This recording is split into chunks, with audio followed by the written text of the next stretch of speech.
la vieron, la mayor parte de las críticas que hay sobre esta película fueron, desgraciadamente, para el productor, no para mí, desfavorables. Muchas personas se quejaron mucho en muchas religiones, desde los musulmanes que de entrada ni siquiera la fueron a ver, ya que ellos tienen un código de que está prohibido representar a un personaje bíblico por medio de otra persona, y las personas de otras religiones, católicas, cristianas, salieron muy decepcionados de la película, ya que pensaron, el mensaje completamente, dicen, está distorsionado.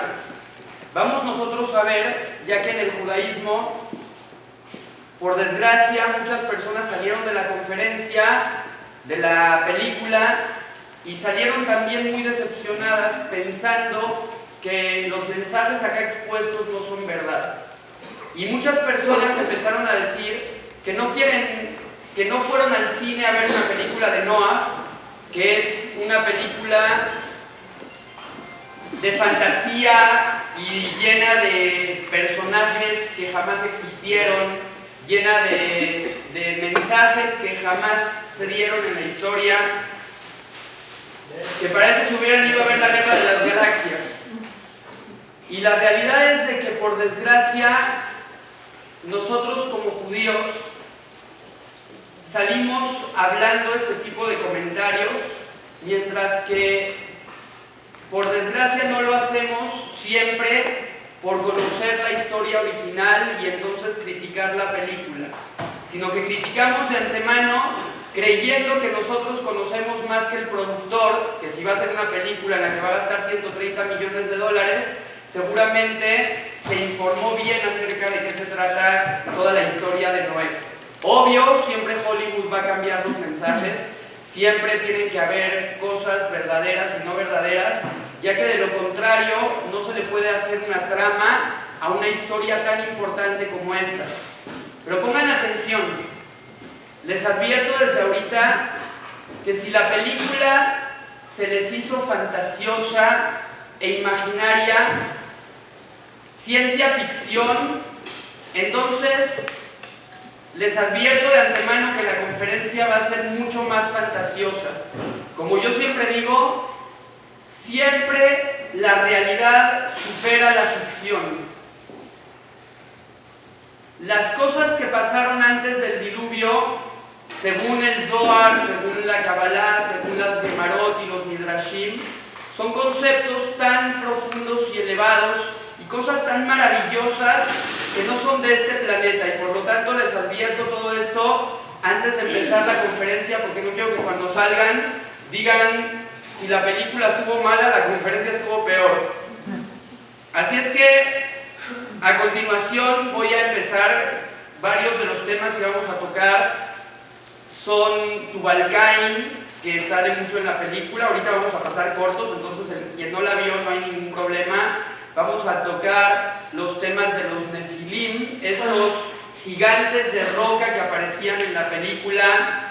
Metusela, quién era realmente Matusalem, aquel del que sabemos muy poco, y vamos a ver a profundidad todos estos conceptos.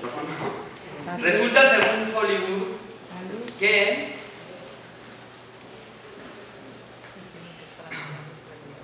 los ángeles bajaron para ayudarle a Adán y a Jabá porque se apiadaron de ellos. Bajaron a la tierra desde la época de Adán.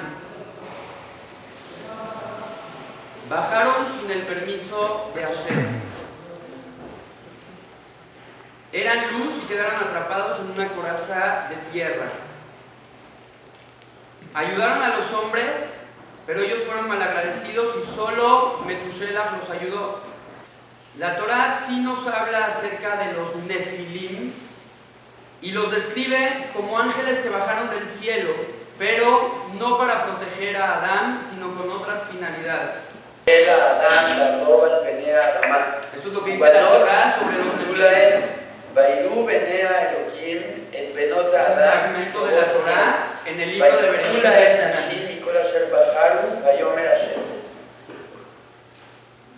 Sucedió que cuando los hombres comenzaron a multiplicarse en la faz de la tierra y a estos hombres les nacieron hijas, los hijos de Dios vieron a las hijas del hombre que eran hermosas y tomaron por mujeres a las que más les agradaban. Este es el fragmento de la Torá textual y literal. Lo yadun ruhi ba'adam leolam, ve'shagam hu basar, ve'ayu yamav 120 shana.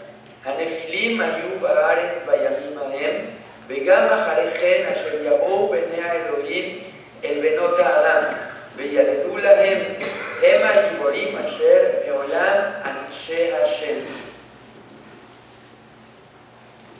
Y dijo el Eterno, no permanecerá mi espíritu en el hombre para siempre, porque él es carne, y serán sus días 120 años. En aquellos tiempos estaban los nefilim en la tierra, y también después de que se acercaron los hijos de Dios a las hijas del hombre, engendraron hijos poderosos que fueron hombres de renombre. Esto no es Midrash, no es Agadá, es literalmente los pesukim que acabamos de leer en la Torá.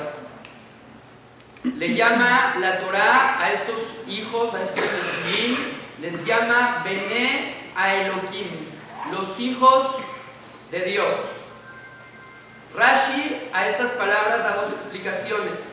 En la segunda explicación dice que se trata de los ministros, mensajeros de Dios que bajaron a la tierra. El Musaf Rashi explica que estos hijos de Elohim tienen un nombre y se llamaban estos dos, uno Uzza y el otro Azael. Son nombres de dos ángeles que bajaron a la tierra en esos tiempos. Son ángeles de destrucción que bajaron en la época de Naamá, la hermana de Tubal-Caín. Eso lo dice el Talmud en el Tratado de Yomá. Dice también que ellos tuvieron relaciones con mujeres casadas, con animales y con bestias. Rashi explica que Nefilim, el nombre Nefilim viene de la raíz Lipol, Nafal, que su nombre viene porque cayeron del cielo a este mundo. El Sifteh Jajamim explica que Nefilim, porque tiraban a las personas con su fuerza, eran muy grandes.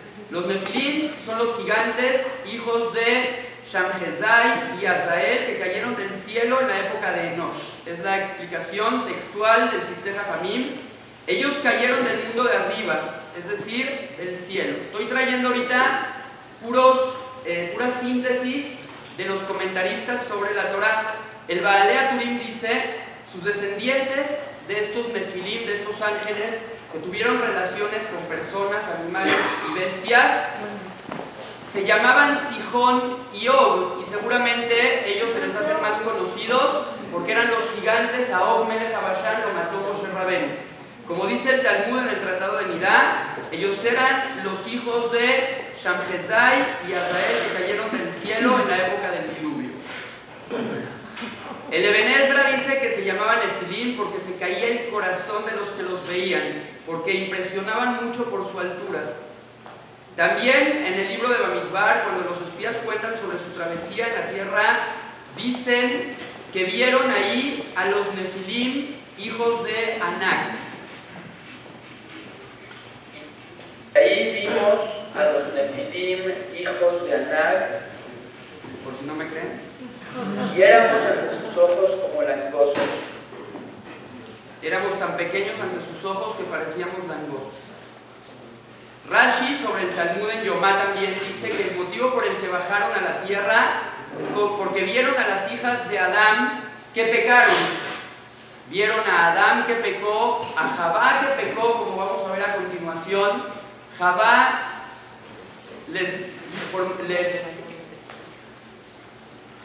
era una mujer que, si no estaría esto escrito y documentado, tendría prohibido hablar y expresarme de una mujer tan sagrada como Javá de esta manera. Pero Javá tuvo dos hijos, tuvo a Caín y a Abel, y a los dos los tuvo con diferentes padres. Sabemos que el padre de Abel fue Adán, Pero ¿quién fue el padre de Caín? Lo vamos a ver a continuación. Rashi, en el Talmud, dice que el motivo por el que bajaron a la tierra es porque vieron a las hijas de Adán que pecaron. Bueno, ya los dejé con mucho suspenso, les voy a decir.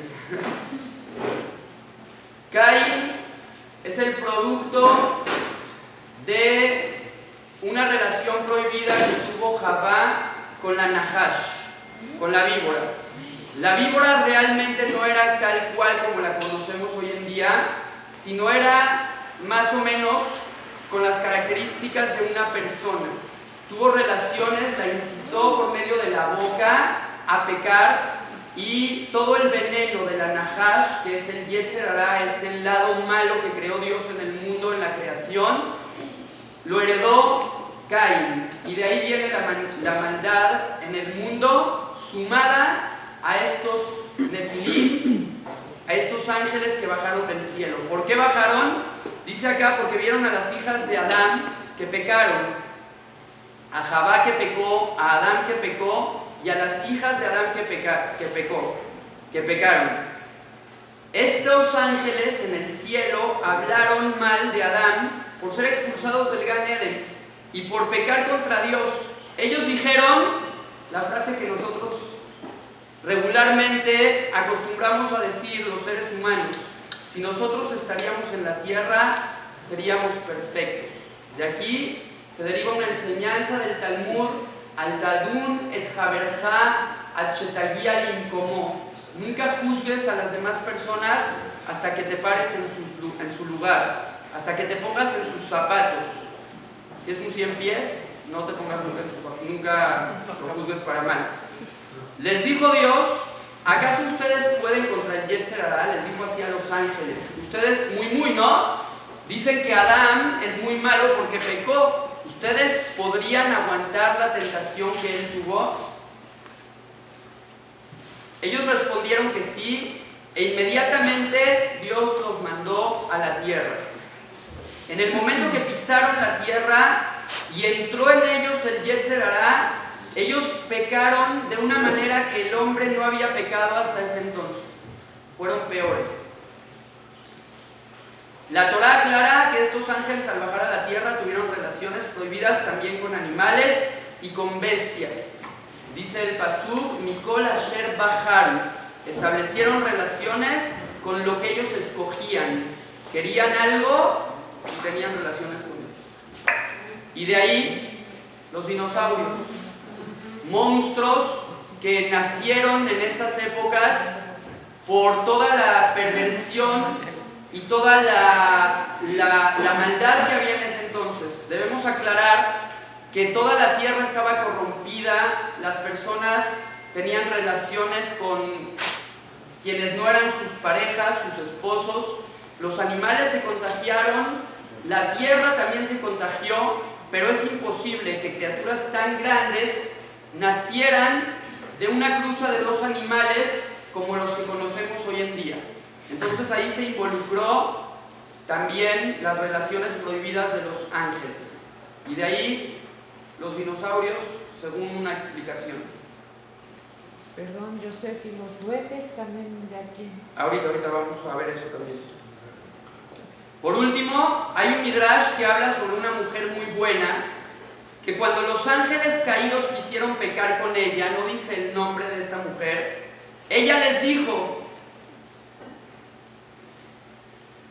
lo haré con gusto. Ellos podían tomarla por la fuerza, pero esta vez iba a ser por gusto y eso lo iban a disfrutar más. Y por lo tanto ella dijo: lo haré con gusto, con la condición que me presten sus alas. Pues cada ángel, cada uno de estos dos ángeles que bajó, tiene 6 alas, tenía 6 alas. Esta mujer se puso sus alas y voló al cielo para escapar del pecado. No son cuentos, no es fantasía, está documentado, está escrito en los Midrashim, en el Zohar. Ella se agarró del trono celestial y Dios, para protegerla, la colocó entre los Mazalot. Y ella es uno de los signos zodiacales. La mujer ahora es el signo zodiacal Virgo. Eso lo dice textualmente el Midrash. ¿Quién era Matusalem? En hebreo, Matusalem se escribe Metushelah, que significa Metú o Metó, que es exactamente lo mismo sin puntitos, la Torah no tiene puntitos, significa su muerto. Shalach, mandó su muerto.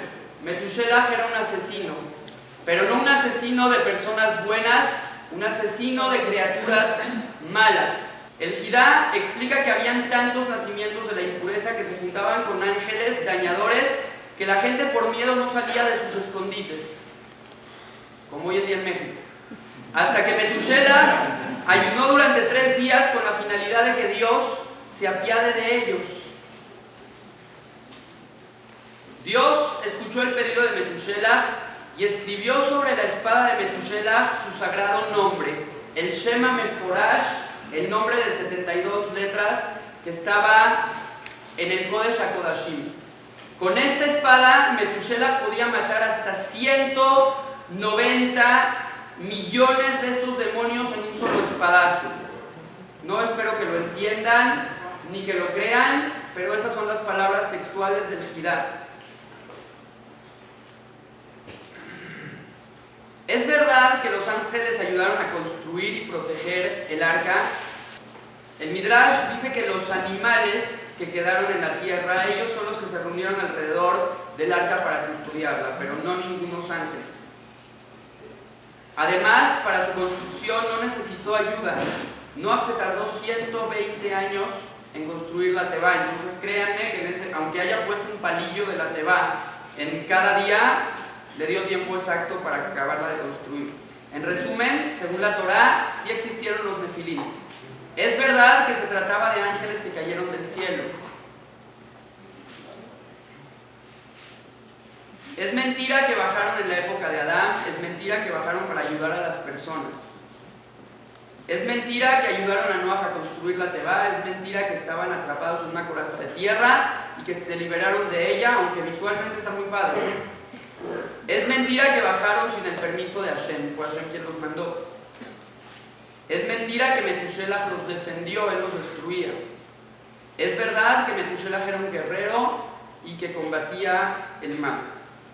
Hay estar confundidos no teniendo datos y hay estar confundidos conociendo más datos. Eso es la Mishnah en Avot que dice, la voy a decir en español, la frase que conocemos: entre más sé, más me doy cuenta que no sé.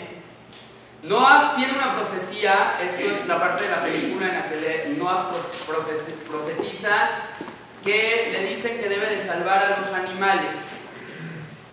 El Rambam en su introducción al Talmud dice que las profecías del profeta eran claras. En la película se ve como que no tiene mucha claridad acerca de qué es lo que pasó y qué es lo que le quería decir Dios.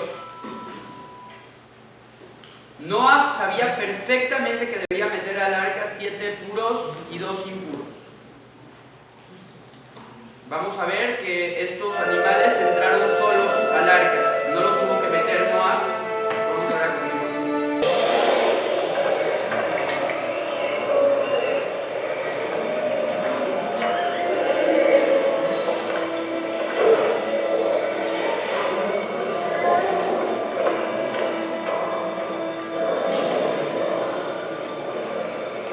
Entraron a la Tebá en el mismo día y se acomodaron en ella de acuerdo a las cantidades que Dios había pedido. Esa es la historia original.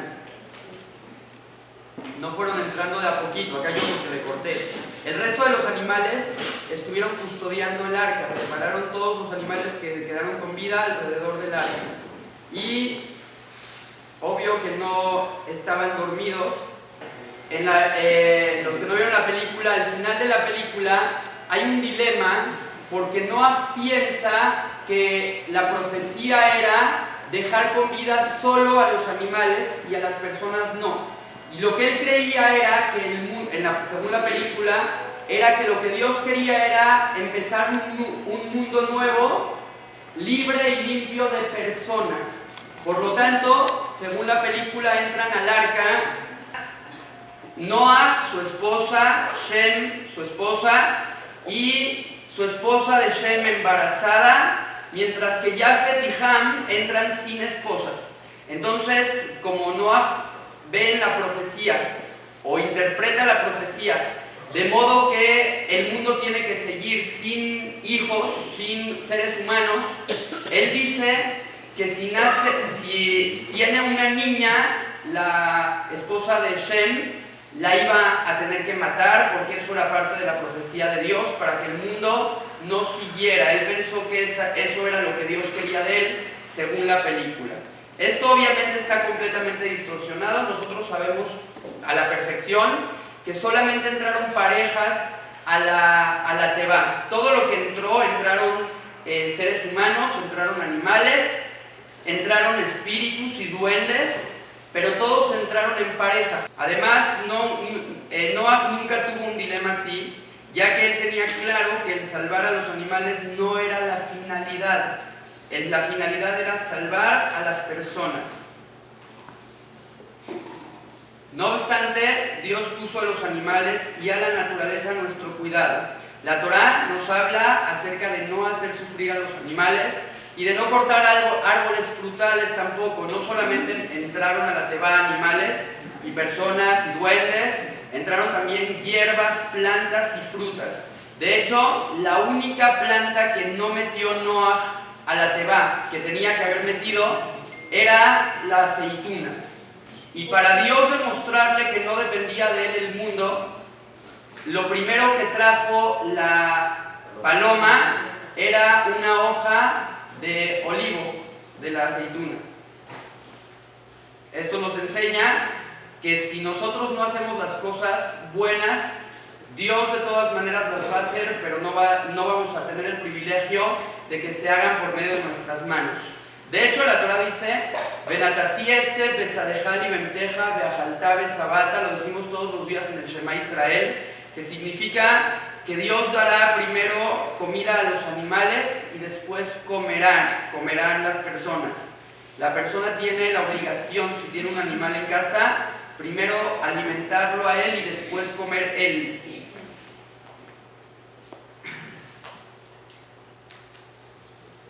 El Midrash dice que Shem, el hijo de Noah, habló con Eliezer, el esclavo de Abraham, y ellos entablaron una conversación.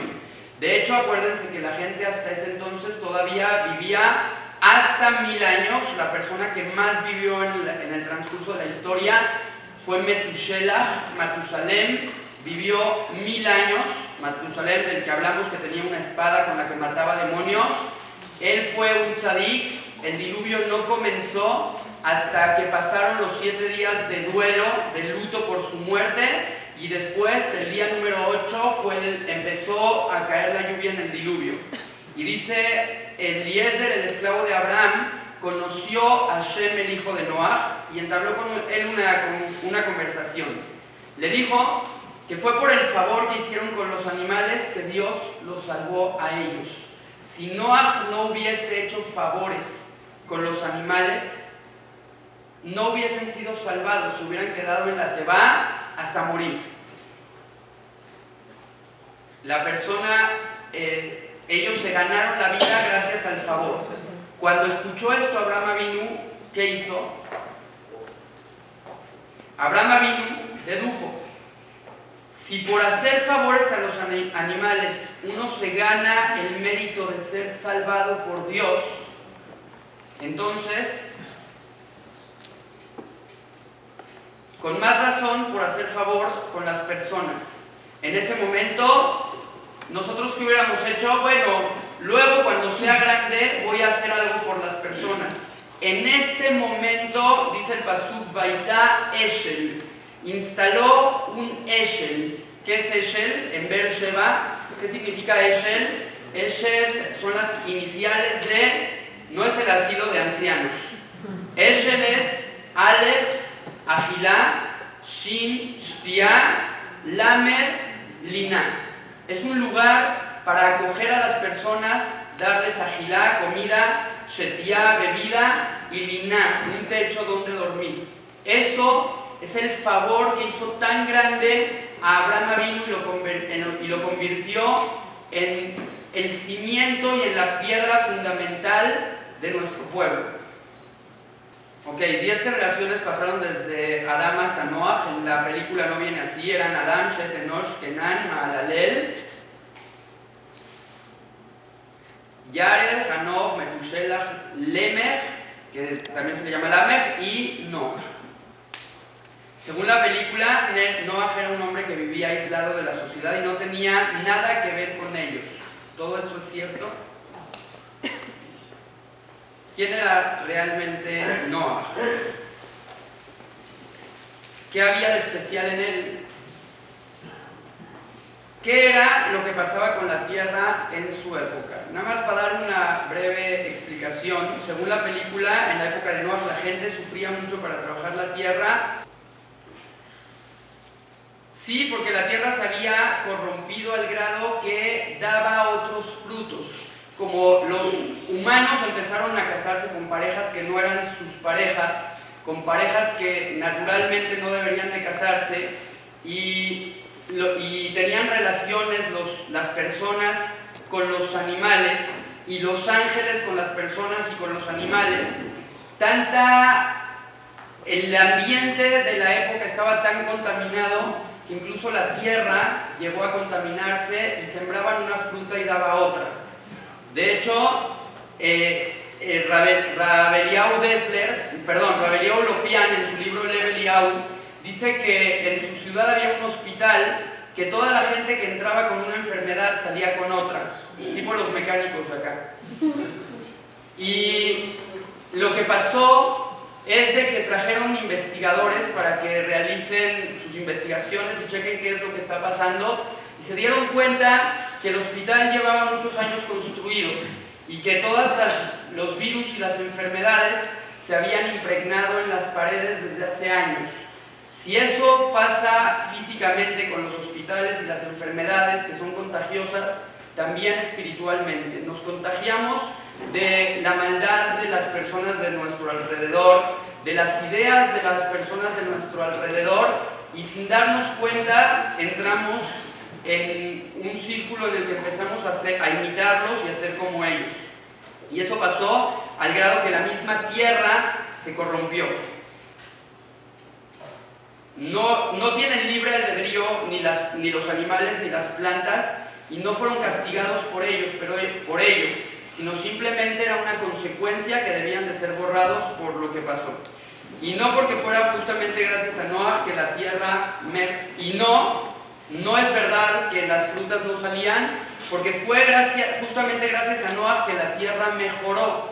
De hecho, en el momento en el que nació Noah, fue llamado así porque cuando él nació la tierra dejó de ser tan maldita como lo era, y le pusieron de nombre Noah, que significa tranquilidad. Este bebé nos trajo tranquilidad. Cuando nació, la tierra dejó de tener tanta maldición como la había antes, desde la época de Adán, por la maldición de la víbora. Además, cuando creció fue el inventor de las herramientas para el arado. Noah era un herrero y construyó y fabricó las primeras herramientas para el arado. Era el Steve Jobs de su época. Así como el iPhone nos facilita la vida hoy en día, antes la gente araba la tierra con sus uñas, y él inventó las primeras herramientas para el arado.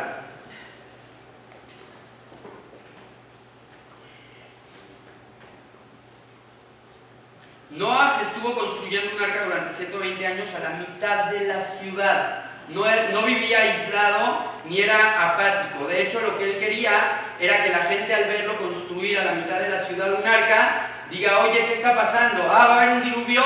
Pues hagamos teshuvá. No obstante, él era un hombre justo y por lo tanto no peleó por los demás.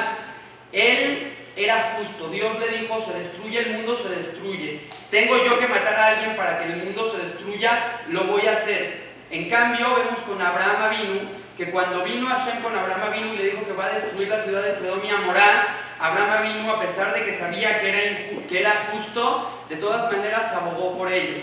Siempre pedir clemencia y piedad por todos. Él pensaba que si lo merecían tenían que sufrir las consecuencias de sus acciones y punto.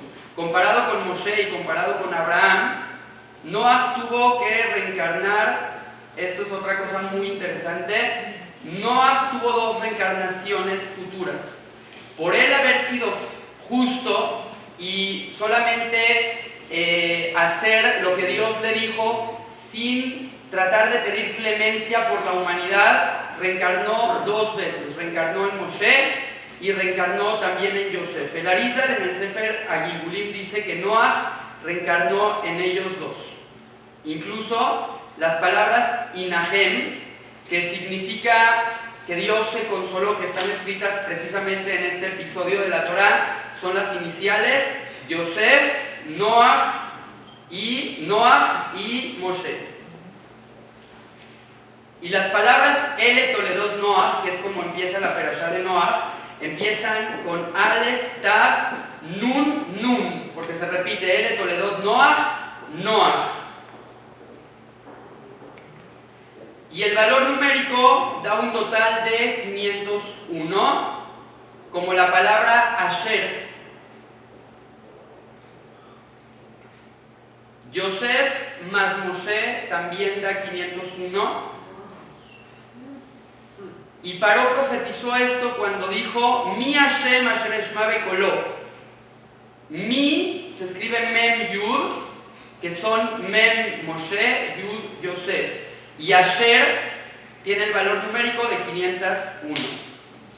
Vaikach Moshe et Atzmot Yosef Imo, dice la Torá, que Moshe antes de salir de Egipto no iban a poder salir si no agarraba los huesos de Yosef con él. Pero la palabra Imo no significa con él, significa en él, porque los huesos de Yosef estaban en él. Él era precisamente Yosef. Noah fue justo y no defendió a quien no lo merecía. En cambio, Yosef trató a sus hermanos con piedad y se hizo cargo de ellos a pesar de que ellos no lo merecían, lo vendieron. Yosef salvó al mundo de hambre, cosa que Noah no pudo hacer. Moshe salvó al pueblo de Israel en Egipto y cuando Dios quería destruir al pueblo de Israel, Moshe dijo, Mejenina, si los destruyes a ellos, bórrame a mí del mapa. Y las palabras Mejenina, que significan, por favor, bórrame del mundo, pero no destruyas al pueblo de Israel, son las mismas letras que las palabras Ani Noah, yo soy Noah. Le quiso decir, ¿acaso Dios quieres que no corrija el error que cometí hace 2 reencarnaciones? En conclusión, Noah tuvo que reencarnar para corregir su carácter, ¿fue? En Moshe y en Yosef. El Talmud en el Tratado de Nidá dice que todo aquel que derrama su semen innecesariamente es penado a muerte. Es decir, penado a muerte, la traducción es que se considera a esa persona un asesino. Tener relaciones prohibidas es como asesinar. El pecado de estas personas estaba relacionado con las relaciones sexuales prohibidas. Su semen lo usaron de manera inapropiada. Es por eso que Hashem los eliminó con un líquido hirviendo, agua hirviendo y azufre. ¿Por qué el que derrama su semen de manera inapropiada se considera un asesino? Demasiado grave la expresión. Hay aproximadamente 120 millones de espermatozoides en cada milímetro de semen y cada uno tiene potencial para lograr la concepción. En potencia, cada uno de estos 120 millones de espermatozoides podrían llegar a convertirse en un ser humano. Es por eso que se considera un asesino y no un asesino común, sino un asesino múltiple. Independientemente del pecado que constituye el derramamiento de semen innecesariamente, el Zohar explica que eso destruye la suerte de la persona. Si la persona a veces tiene mala suerte, las cosas no le van bien, puede deberse a miles de motivos. Puede deberse a su reencarnación pasada, puede deberse a que está actuando mal, pero una de las cosas puede ser también que está provocando estos pecados, y por eso la palabra Mazal son las iniciales de Motzi Zera Levatalá, que significa derramamiento de semen de manera inapropiada. Yosef Atzadik fue la persona más rica y exitosa que existió en la historia del pueblo judío, y todo ese éxito se debió a que supo cuidar su semen y no pecó con la esposa de Potifar, una persona que tiene una tentación y no cae en ella de ese tipo de pecados de carácter sexual. A ese se le llama tzadik. Tzadik no es una persona que da tzedakah, ni que se pone el tefilín, ni que cuida Shabbat siquiera. Tzadik se le llama a la persona que cuida que se cuida de no tener relaciones prohibidas, y por eso Noah fue la única persona que sobrevivió, porque Noah ish tzadik, dentro de un mundo corrompido por la depravación, él era el único que se mantuvo siendo un tzadik. El Rambam dice que esto además debilita el cuerpo y acelera el envejecimiento, tener demasiadas relaciones.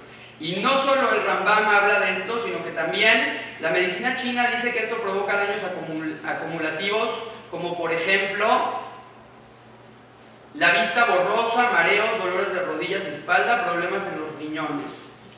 Es físicamente la consecuencia de tener demasiadas relaciones sexuales. El título de tzadik, dice el Zohar, se le da a aquellos que cuidan la santidad de su Brit Milá. El director de la película fue muy inteligente y dice que Noah fue empujado por las aguas de la Tebá y él no quería entrar, él no creía que realmente iba a venir un diluvio. Dice, por las aguas del diluvio fue empujado, él no iba a entrar a la Tebá. Rashi explica que Noah mismo creía que esto en realidad no estaba pasando. Después de 120 años de estar construyendo un arca y de repente no tener fe que esto realmente va a pasar, es difícil de creerlo. Pero les digo una cosa, lo mismo pasará cuando venga el Mashiach. Después de haberlo esperado tanto, cuando venga no lo vamos a creer. Va a ser como un sueño, ahí que Jormín, dice el Pasuk. Ok, Tubal-Caín existió, entró al arca, son las preguntas que nos hacemos. Tubal-Caín era un herrero, tal como en la película aparece. Rashi explica que Tubal-Caín Tubal tiene su raíz en la palabra tablín, Tubal, tablín, que significa condimento. Y Caín, porque él mejoró la industria armamentista dedicada a los asesinos.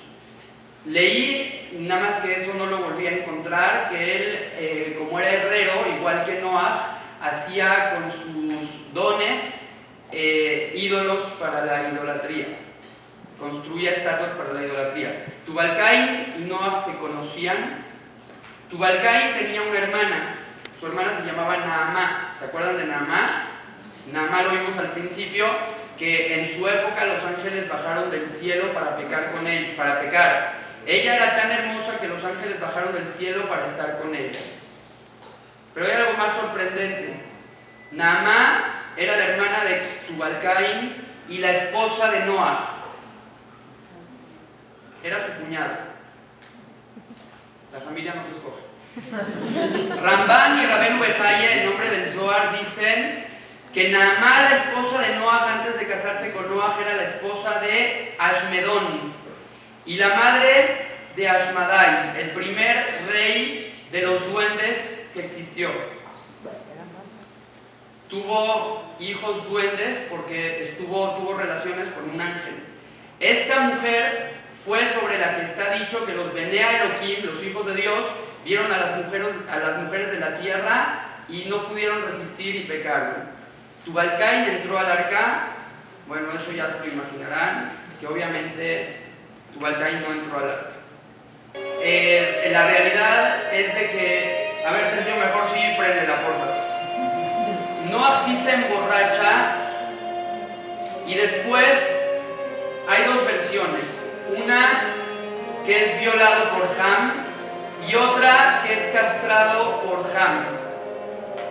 Ham lo viola porque él estaba contaminado de la maldad y la perversión sexual que había en su época, estaba contaminado, Y el motivo por el que lo castra, según la otra versión, tal vez pasaron las dos cosas, es porque él era ambicioso. Y él dijo, si mi papá se vuelve a tener un hijo, la tierra en lugar de que se reparta entre 3, se va a repartir entre 4 o más. Es por eso que Noah maldijo a su cuarto hijo. Dijo, Arur Kenan, que sea maldito Kenan, y Kenan fue posteriormente, Noah era profeta, fue posteriormente el cuarto hijo de Noah. ¿Ok? 2 motivos por los cuales se emborrachó. 1, porque tenía vino. Los jóvenes se emborrachan por un motivo, tienen vino. A veces les damos el dinero para que ellos vayan y lo compren y no les ponemos límites. Motivo 2, la depresión. Imagínense ustedes la depresión que iba a tener una persona después de haber visto lo que vio, que dice el pasuk en la Torah, Zohar ta'aseh la teba, tienes que hacer una ventana a la teba, porque por medio de esa ventana vas a ver todo el sufrimiento de esas personas. Tú no te apiadaste de ellos, nunca me pediste, por favor Dios, perdónalos, por favor Dios, no destruyas al mundo, por favor Dios, manda algo para que hagan teshuvá, los dejaste morir. Ahora, en el arca, lo primero que tienes que hacer es una ventana para que veas cómo se están ahogando. La depresión que tenía Noah era terrible y es lógico pensar que eso realmente no es producto de la imaginación. Y para cerrar, se me pasó una diapositiva muy corta en la que venía, bueno, ahorita. Ok, la palabra teba, que significa arca, más la palabra Zohar, que significa la ventana que tenía que construir Noah en el arca, dan un total de 700, que es el mismo valor numérico, bueno, excepto 2, que la palabra Shabbat. Ahorita estamos en Shabbat, estamos con todo lo de Shabbos Project, están ahí unas hojas de todo lo que va a haber en este CNIS, y sabemos que la Yoná, el día en el que regresó la Yoná, fue la paloma, con la rama de olivo fue precisamente en Shabbat, porque Shabbat es el día que representa la paz, y por eso dice el pasuk Yona Matzah Bo Manoah, que es una canción. El día en el que encontró descanso la paloma fue en el día de Shabbat. Y el motivo por el que fue destruido el mundo fue por la palabra. Palabra en hebreo se dice teba, igual que la teba de Noah.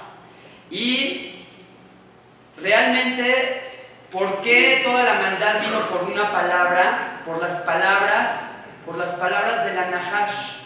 La Nahash, la víbora, sedujo a Javá para que comiera del árbol prohibido, la sedujo para tener relaciones con ella por medio de la palabra. La palabra es muy poderosa. Una persona que usa su palabra para mal y para convencer a personas de hacer el mal, esa persona se llama mesit.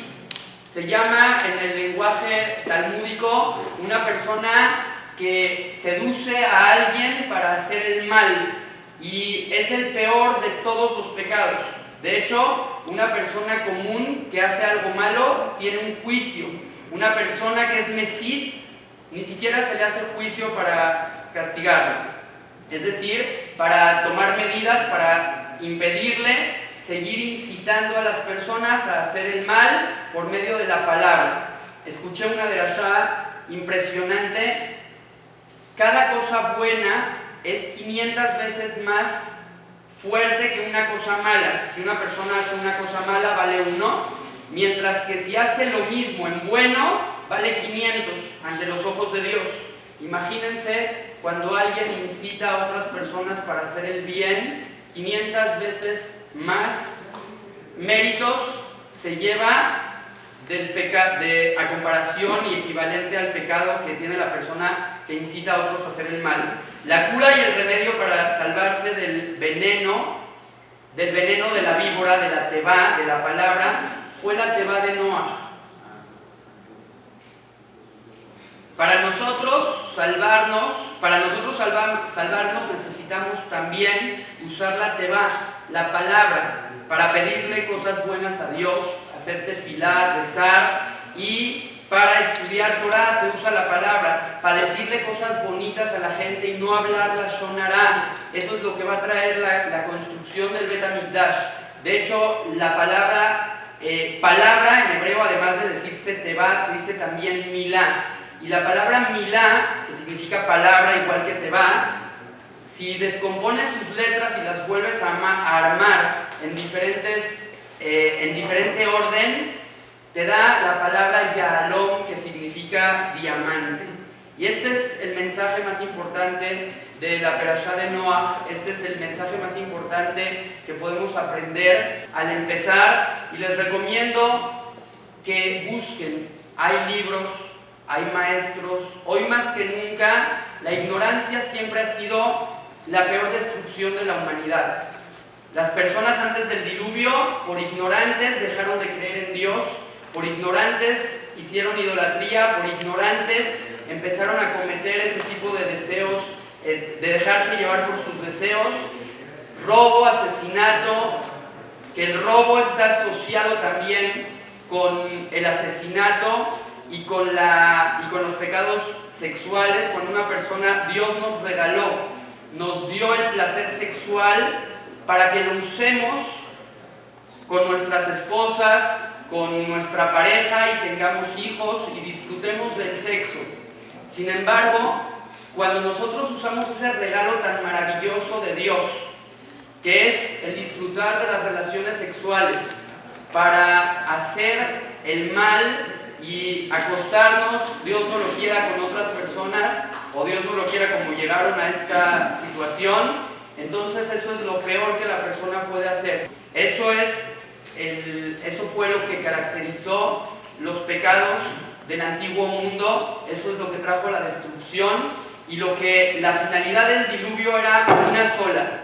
Dice Vaimach et kol hikum. Lo que Dios quería era borrar todo el hikum.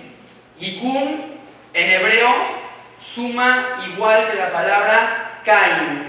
Lo que quería borrar de la faz de la tierra Dios era el veneno de la víbora, que fue incitada que fue depositado dentro de Javá. Nació el hijo Caín, vino la maldad al mundo, comieron del Etz Hadat, que eso fue ya lo de menos, y para limpiar y borrar ese veneno y ese pecado, para eso tuvo que venir todo este diluvio. Como sabemos, al final, me faltó una presentación, al final vino el arco iris.